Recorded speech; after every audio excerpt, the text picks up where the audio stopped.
Okay, hello everyone and welcome. DSP here. I see more and more people are joining the stream. Excellent. Thank you for being here. This is my first of two gameplay streams today. Yeah, that is correct, ladies and gents. There will be two gameplay streams here today on DSPGaming on YouTube. Welcome, welcome. This is the beginning of the pre-stream. The pre-stream is going to be probably around 10 minutes or so long, but FYI, don't worry, we're going to do the entire final episode of Tales from the Borderlands on stream today, regardless of how long it is. Some people have told me it's 2 hours long. Some people have told me it's 3 hours long. Even if it does go long, I am going to conclude it today on stream. So don't worry about, oh no, Phil may start in a few minutes late or whatever. We are going to conclude the final episode and the entire game, conclude the game of Tales from the Borderlands right here in this streaming session. So do not worry, okay? Hold on one second. I'm going to actually open the window in my office here to get some circulation because the sun came out, which means it's going to start baking, which is funny because it's cool here. It's only in like the 60s, but the office will heat up to over 80 degrees if I don't open the window. So let me do that first before we get started. Alright.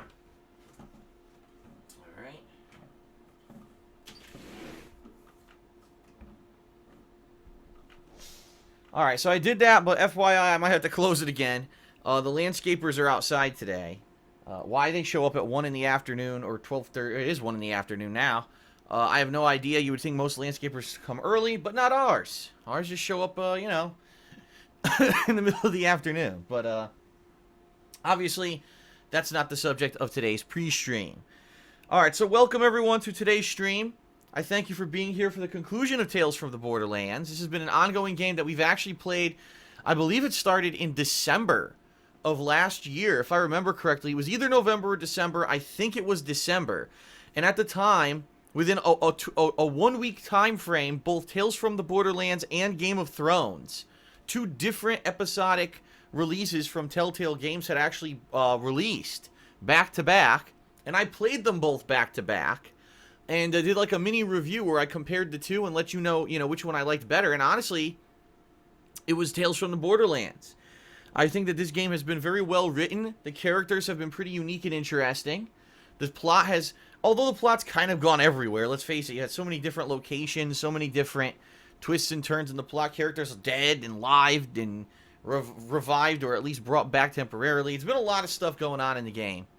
And I've liked it. I hope that you've enjoyed it as well. I'm very curious to see how they will end the game today, because we've had this ongoing recurring theme of the fact that the game started in medias res, which is actually a narrative tool, which means that you started from the middle, and then you had a flashback that basically tells the entire story of what happened up to that point. So the entire game, we've had the two protagonists as captured by someone who we don't know who it is, someone who's wearing a mask and holding them kind of at gunpoint as hostages. And we don't know who this has been. All we know is that probably at this point, since we're now 4 episodes in, they're probably leading whoever this is to the vault that has been so rumored for the entire game. Okay? And we don't know who it is. We don't know what's going to happen. So today we should basically get caught up to that point, and we should see the conclusion and see what happens, right? So I'm excited for that. Thank you for being here for the live stream of that. And finally, once this game is concluded today, I'll finally be able to get some hard drive space on my freaking PC. Yeah, my PC, I've been talking about this for a few months now, has basically no hard drive space on the operating system hard drive. It's got, at this point, like maybe 4 gigs. And that's terrible. It's supposed to have like 20 or more gigs on your operating system hard drive free at all times. I don't know what happened, because there's very few things that I have installed on here. I've got Adobe Premiere Pro, which I use video editing. That's got to be on the operating system hard drive, right? I've got the games that I've been playing. So Tales from the Borderlands, Game of Thrones, and basically all of the indie games that I've been playing. Okay, all of those are on here.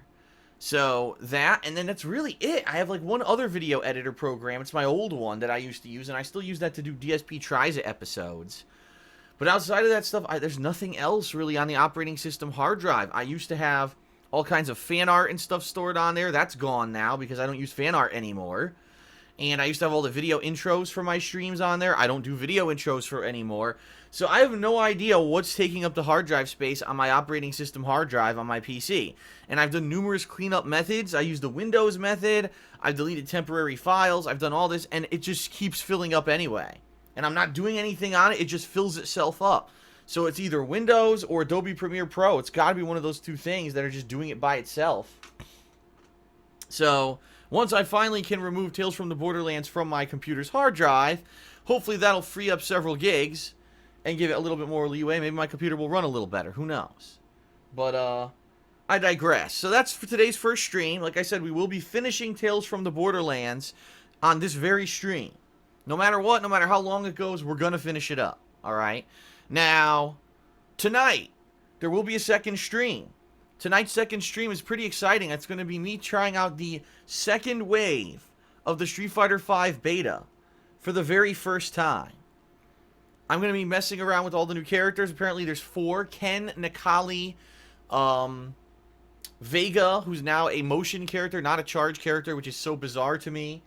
And, oh man, now I'm just having a mind fart and I cannot remember. Oh, Mika, Rainbow Mika is the 4th character. So I'll be messing around with them tonight on my second stream. And then tomorrow I'm going to be playing it all day. So I'll get a taste of it tonight, a taste of these new characters. And then tomorrow I'm going to be doing Street Fighter V all day. I know it's something a lot different than what I usually would do. I used to do fighting games like that all the time. But, you know, there really hasn't been much going on in the realm of fighting games. This year, pretty much the only fighting game of note was Mortal Kombat 10. And we did play a lot of that, by the way. But, you know, it hasn't been anything going on with fighters since, say, June. So in that regard, you know, it's been pretty slow. It'll be fun to get back into fighters for a day or so, okay? So that's going to be tonight and tomorrow. Friday, we're starting with Assassin's Creed Syndicate. Live streamed all day. And then the weekend, we'll have a live stream once a day. You know, depending on people, do you want to see more Assassin's Creed or more Street Fighter? I'll leave it to the viewers. So that's what we're going to be doing to carry us into next week. Halo, WWE, and the Halloween Marathon next week.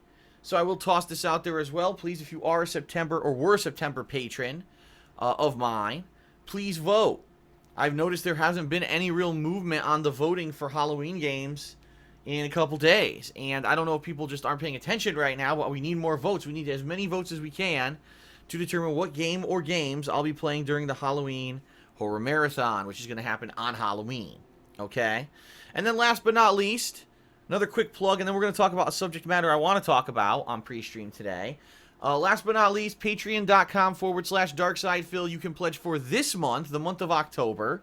And if we hit my monthly funding goal of $1,250, I'm going to be doing a Rockathon, a Rock Band 4 marathon, either in late November or sometime in early December, where I'll be playing Rock Band 4 on the PlayStation 4. I'll be doing the guitar and the vocals, probably starting just with the guitar, then maybe integrating some vocals, then doing more difficult challenge levels.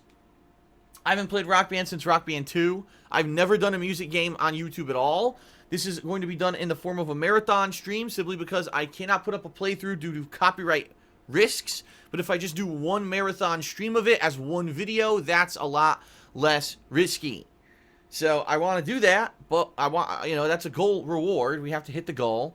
I'll be honest, as I've said was going to happen over the past several days to week, people who had larger pledges in the month of September are lowering their pledges to more reasonable amounts. And as of right now, Patreon is showing, I believe it's like $1,254 as what we're at right now for the month of October.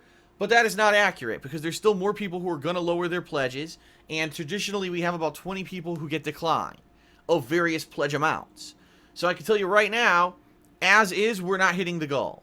So please consider, if you watch my live streams, you're watching my on-demand content on YouTube, you enjoy my gameplay, and you want to go the extra mile, you want to see this Rockathon happen, because the only way I could do it is in a stream format, you know, a one video. I wouldn't be able to do it as you know, a playthrough. Please consider pledging. You have, at this point, as of today, you have a week and a half left. You can pledge all the way up till the 31st of October. For as little as $1, you can get cool perks like a text thank you in my week in preview video. For $5, you get to you get premium forum access on thekingofhate.com. You get a cool custom title, and you get to nominate and vote on special events. Like right now, the September patrons are nominating and voting on those Halloween games, like I mentioned. $10, you get a verbal shout out once a month when I do a podcast. That already happened for this month. For $20 pledge, you get your question answered on Ask the King. So the next episode of Ask the King, if you pledge $20, you're going to get your question answered for sure, 100% guaranteed. $30, you can get a cool t-shirt and or autograph. $50, you could get a private Q&A video. And of course, the biggest pledge is $75 or more. You can participate in upcoming events. There's a multiplayer event taking place during the week of Thanksgiving, and there will be a holiday special around Christmas time, both of which you can be part of if you are in those higher perk levels. So, please consider it. Patreon.com/DarksidePhil. Not only does it obviously allow us to possibly hit a goal level and do a fun marathon, but it helps me to continue doing this full time, to constantly be improving my business, and to afford all these damn games that are coming out in the next 2 months, because there's a ton of them. Alright, so enough about the plugs. Now, I have a subject matter I want to talk about, and this will be the conclusion of the pre-stream today. I want to talk about YouTube Red. YouTube Red. You might have heard about this. It just was kind of publicly announced this morning. YouTube Red is the new subscription-based service that YouTube is going to be using starting October 26th. Alright? October 26th. And a lot of people don't even know about this because really YouTube hasn't talked too much about it. But it is launching big time, and it is launching on everyone's channel, meaning no one is immune to this new change coming to YouTube. Now, I happen to know a little bit about it, and I want to talk about it to clear up any misconceptions or confusion about it, so people understand what this service is, and talk a little bit about how it's going to affect me, and it might affect others.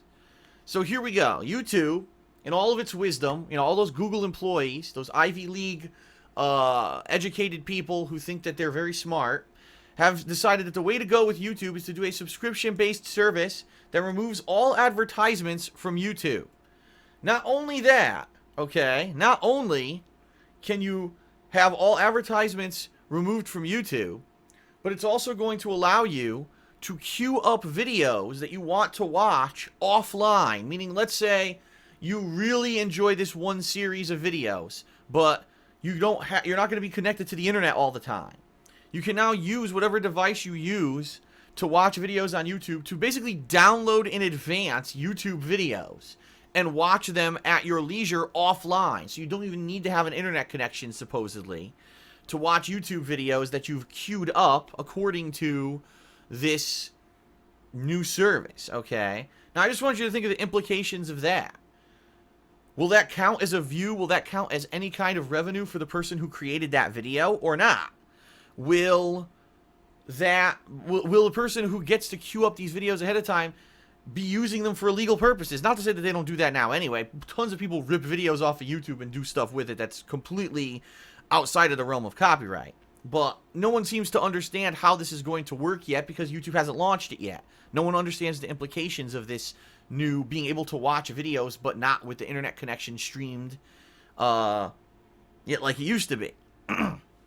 So that's number one.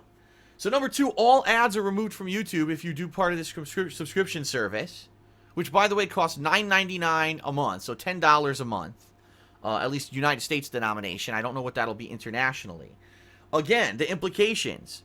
If all ads are removed from YouTube, does that mean that someone who makes a living off of YouTube, off of the ad revenue of their videos, will they still receive that ad revenue?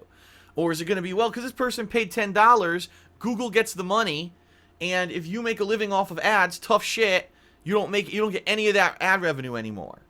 Nobody seems to know. No one seems to understand the system because YouTube didn't explain it to anyone. In fact, the only reason anyone knows about this is because YouTube executives have been been interviewing or been interviewed by Engadget and a couple other places about this service. Now, despite all that, you have to wonder, gee, who's affected by this? Everyone. And here, where do you hear this? Basically, if you signed into your YouTube account in the past several months, you automatically entered a user agreement that agreed that your channel would be into this service. Yeah, it's completely against your will. There was no actually active signing up for it. If you signed into your YouTube account in the past 6 or so months, you agreed to be part of this subscription-based service, even though you never actively read a contract or said yes or no. Which, by the way, I'm pretty sure is also against the law. But again, no one ever really takes YouTube to task for these kind of issues. So YouTube does whatever they want.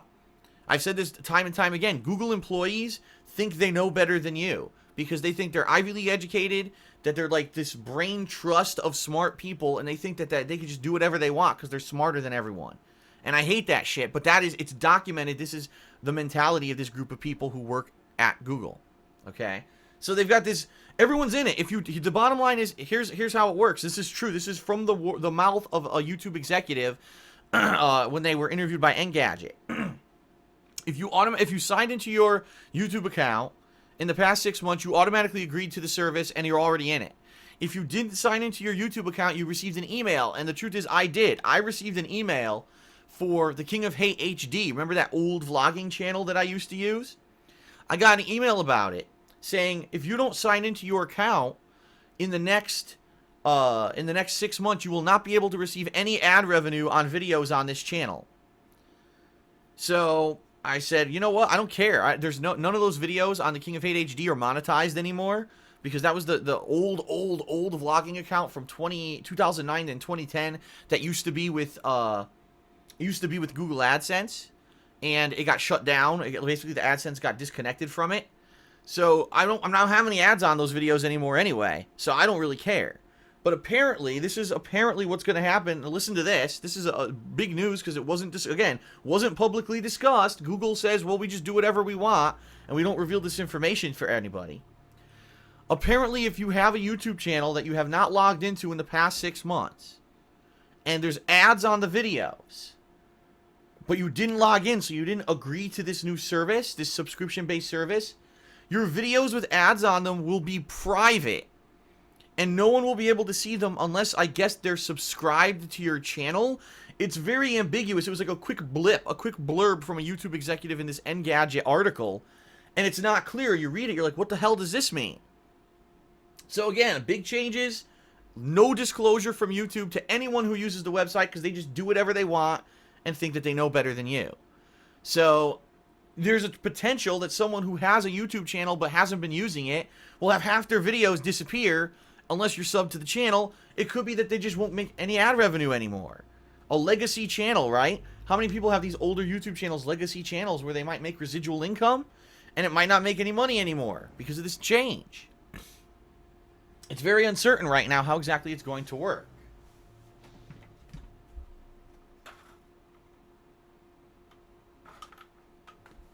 Looks like the mail carriers outside there are making a lot of noise. I looked out the window to see what was going on. But, yeah, it's weird. And I don't understand it. I certainly don't like this. I don't like the idea. Pay $10 a month to get the ads removed. But we don't know if content creators will make any money. We don't know what's going to happen when people can have the videos offline, not live streamed. They could download them. We don't know if your channel will actually even work. Who knows? But it's Google, right? It's Google. They know better. So just trust them. No, I don't. Sorry, I don't trust Google. I don't. Every change that they've made to YouTube, besides the fact that they've increased server capacity and they made videos load better, and they now do 1080p and 60 frames per second, outside of those basic functionalities, all of the changes they've made to YouTube since 2008 have been progressively worse. They've made channels turn from a social hub where people could meet and talk about the content creator into generic textbook pages. They've made it so that videos don't load as well. They used to actually load a lot better. Of course, keep in mind that was before 1080p and 60 frames per second. But, they're behind the curve when it comes to live streaming. Everything about all these changes to YouTube. Oh my God, don't even get me started on the search algorithm and how that completely fucked over people's businesses, including mine. That people can't even find videos anymore. My old videos that have millions of views cannot be found in the search engine of YouTube anymore because they changed the search engine algorithm. It's ridiculous. But I digress. No one really knows how YouTube Red's going to work. It launches October 26th. All right? Now, I personally think that I may actually, even if this is terrible and ad revenues plummet for everyone because people are paying to have ads removed from YouTube, I may be alright. And the reason I say that is because my contract with Machinima is not based off of ad revenue. My contract is based off of views. So as long as people continue to come and check out my gameplay and my videos, I'm good. It doesn't matter, if ad revenue is made or not. It just matters if the video had ads enabled, which all of my videos do. So in that regard, I may be okay because I have one of these legacy contracts from, 2010, 2011 with Machinima that's based off of views, not off of ad revenue. I'd probably say at this point, less than 5% of people who make their living on YouTube have those legacy contracts anymore. Everyone has moved over to a ad revenue based contract. And the ad revenue on YouTube is nowhere near as good as it used to be. And if this YouTube Red affects it, it could be even worse. Again, I don't know. This is all speculation because there's no concrete information. Google has not disclosed how this system will work. They feel apparently they don't need to, which I think is personally preposterous. Let's change an entire business where people are making their livings, where, people go to daily. How many millions of people go to YouTube daily to watch their favorite YouTubers? By the way, those YouTubers may be making way less money from now on because of this. It's like, wow, that's a great thing, right? No, it's not. It's terrible. And it's a way for Google to line their pockets. Because here it is. Guess who that $10 goes to? Google and their Google's pockets. So basically what Google is doing is undermining their own advertisement system, realizing the ads on YouTube aren't making enough money, and they're trying to find another ad revenue stream. Oh, and by the way, I haven't mentioned yet the amazing exclusive content that you'll get if you are a YouTube Red subscriber. You ready? There's a show starring PewDiePie. I think it's called like Scare Pewdie or something like that. And it's made by the executive producers of The Walking Dead, and I think it's going to be a reality-based show where they try to scare PewDiePie. Which is pretty much the thing that got PewDiePie noticed, screaming falsely at his webcam, acting like a little girl at horror games and overacting. Yeah, that's going to be the premise of the show. That's what you get if you're a YouTube Red subscriber. Aren't you excited? I mean, wouldn't you want that? Well, the truth is, millions upon millions of people apparently do want that, because that's why PewDiePie's popular. That's what got him noticed. So, hey, I guess they're following along with, if it ain't broke, don't fix it. He became a ridiculous viral success, and he's the biggest YouTuber ever because he acted like a girl. So let's continue with that formula and make a show for it. Great. All right, I can't wait to see that awesome content. I mean, that's just quality stuff right there. But hey, Google wants to make money. So rather than put out original content, let's rehash what someone already became a viral sensation with, right? Okay, so anyway, I digress. But that's what's going on with YouTube Red. No one knows how it's going to work. No actual explanation or clarification on it. I'm confused. I don't know how it's going to work. I'm just as confused as everyone else. And I'm just going to keep doing what I do. As I've done over the years. You know what I mean? How many changes, how many things have we been through on this ride since... By the way, it is now officially 7 years. Yes, my 7-year anniversary was this past Monday, October 19th. So it's now been 7 years that I've been making gameplay on YouTube. And how many changes have we seen to YouTube? How many threats have we seen from the government and lawmakers and copyright issues and Google doing stupid shit and threats from live streaming and Twitch and everything? We've seen it all, right? 7 years strong. I'm still going. And I'm going to be here. I'm going to still be making gameplay content for you. We'll see what happens together, right? We'll see what happens once this thing launches. And we'll go from there. I don't even know what else to say. I have no control over it. If somehow I get negatively affected and ad revenues plummet and Machinima contacts me and says, Phil, sorry, but we can't afford to pay you anymore because we don't make any more ad revenue on videos because YouTube now changed the whole system, we'll figure something out. You know what I mean? We'll have to figure something out.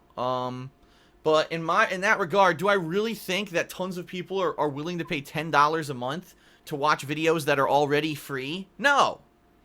And let's face it, if you wanted to watch YouTube ad-free, there's this little thing called ad block. You know, that add-on for every single browser on the internet that's existed for the past 6 years that you can get for free and everyone probably already has installed in their browsers. Yeah, you could use that and get an ad-free YouTube now for free. So why would you pay $10 a month unless you want to see PewDiePie get scared again? Which you can also see for free on PewDiePie's channel right now because he's done it for the past how many years? Alright, so anyway, everybody, let's end the pre-stream. Let's get started with Tales from the Borderlands. Looks like, unfortunately, we're going to have a lower stream attendance today. I don't know why. Yesterday, we had some pretty decent stream attendance for the conclusion of Life is Strange. I don't know if people just aren't as interested in Tales from the Borderlands or not, or it's because they're not used to me live streaming. I don't know. I'm not even going to bother. I don't really care. I'm here to have fun. I'm here to play the game, and I hope that you're here to enjoy it as well. Thanks for being here, those of you who are here live on stream for the conclusion of Tales from the Borderlands. Let's do this. Let's finish this and see how it ends, right? It's been a fun journey so far. So let's get into it. All right, cool.